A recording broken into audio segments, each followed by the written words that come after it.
сәлеметсіздер ме 11-ші сынып оқушылары?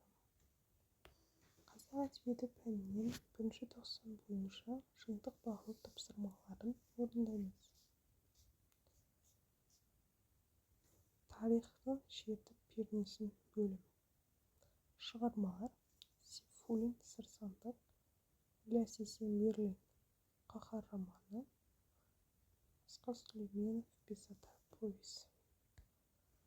1-ші бөлім. Тұжырымдарды композициялық құрылым ретімен орналастырыңыз дейді. Бізде ақ патша мен оның өкілдерін қазақ батырларының хат жауаптарына жауапсыз қалдыру. Яғни бізде 1-ші оқиғаның басталуы, байланысуы, сөйленісу, шарықтау шегі және шешімі бойынша ретпен бастаймыз. Оқиғаның басталуы бізде Қоқан хандығы мен Ресей империясының қазақ жерін өз иеліктеріне қосып алу мақсаты.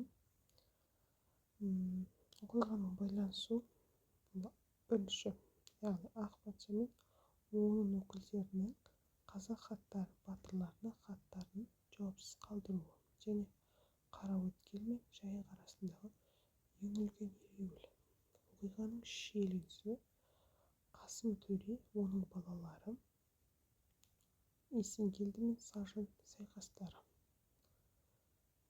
Оқиғаның шарықтау шегі Әбілғазы мен Таймасқа жорытқан Кенесарының түсі, ұлы жүз бен қырғыз жерінде Кенесарға құрылған қақпан және Кекілтау бұғырынан тапқан ажал. Оқиғаның шешімі Қасым төренің билікті Кенесарға беруі. Келесі сұрақ. Қаһар романынан алынған қай үзіндіге мәселе ұлттық мүдде тұрғысынан тұжырымдалған дейді.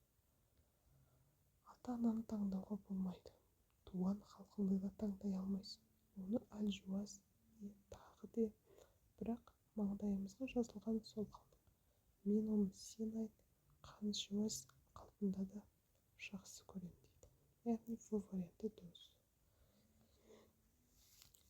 3-ші сұрақ. Қазығұрттан ақ майы кілкіген ақмызың таң асырып ішіп отырғанда ел осыншалық апат төнер деп кім ойлаған? Апырау, осы елдің түбіне көріп алам деп жетпеп пе едім? бір Алланың өзі сақтап жетпеп пе едім? Ауып келіп асыңды шеп табағыңды тепкен жендеттен қымыз екіріп тұрып маңдайынан шерткенде қол қусыра бергенің жетпеп пе еді? Нені көріп аласың сонда? Бұл қай кейіпкерге тән сөз? Бұл бізде Төрехан кейіпкері. Ұсынылған үзіндіде қандай мәселе көтерілген? Шырқ айналар шіркін тауық, жемің болса қолыңды. Қайдағысы сені тауып топырлайды жолыңды. Досыңмын деп ант береді, жем іздеген жанама. Жем таусылса жалт береді, сенерлік дос санама. Бұл бізде байлау үшін дос болатындар туралы айтылған өлең жолдар. Яғни соңғы жағынан түсінуге болады. Жем іздеген жанама, жем таусылса жалт береді, сенерлік дос санама дейді. Яғни бұл байлау үшін дос болатындар туралы жазылған өлең жолдары. Қаһар романындағы тек ұлттық тарихи құндылық шеңберін ғана қамтитын тұсын белгілеңіз дейді. Бұл бізде Қабанбай Бөгенбай бастаған қазақ батырларының іс-әрекетін сипаттау. 2-ші сұрақ. Неліктен жазушы өз шығармасының атын Бесатар деп таңдап алды? Тақырыптың шығарма идеясымен байланысы бар ма? Шығарма Бесатар деген атау беру арқылы автор оқырмандарды бірден соғыс, қару-жарақ жұмсалатын оқиғаға дайындайды. Сондықтан ғалым Бесатар бір авторлық стратегияны практика жүзінде көрсеткен шығарма. Тікелей генетикалық ерекшелігімізді сақтай отырып, осылай да жазуға болатынын нақты көрсеткен. Ерекшелігім 5 саусақтың саласындай анық байқалады. Ішкі мәтіннің энергетикасы көзге ұрып тұр дейді. 8-ші сұрақ. Түркістанның босағасын келін болмай кесір болып 16-ші жылдың шілдесінде аттады деген жолды сол кезең және уақытпен байланыстырып 34 сөйлеммен түсіндір дейді. Түркістанның босағасын келін болмай кесір болып 16-ші жылдың шілдесі аттады деп сөз басында автордың өзі айтқандай, повесть талай жан опат болған 1916 жылғы ұлт-азаттық көтеріліс оқиғасына арналған. Көтерілістің шығуына 1916 жылы 25 маусымда армияның қара жұмысына 19-дан 43 жасқа дейінгі ер азаматтарды шақыру жөніндегі патша жарлығы түрткі болғаны тарихтан белгілі. 3-ші бөлім. Бұл бізде төмендегі екі тақырыптың бірін таңдап 253 сөзден тұратын әдеби эссе жазыңыз дейді. Бұл бізде екі тақырып берілген. Қысқа сөйлемен Бесатар повесі және де Ілияс Есенберлиннің Қаһар романы. Біз Бесатар повесін таңдаймыз. Асқар Сүлейменовтің Бесатар повесі басты мәселені образ арқылы астарлап жеткізетін аллегориялық стильде жазған.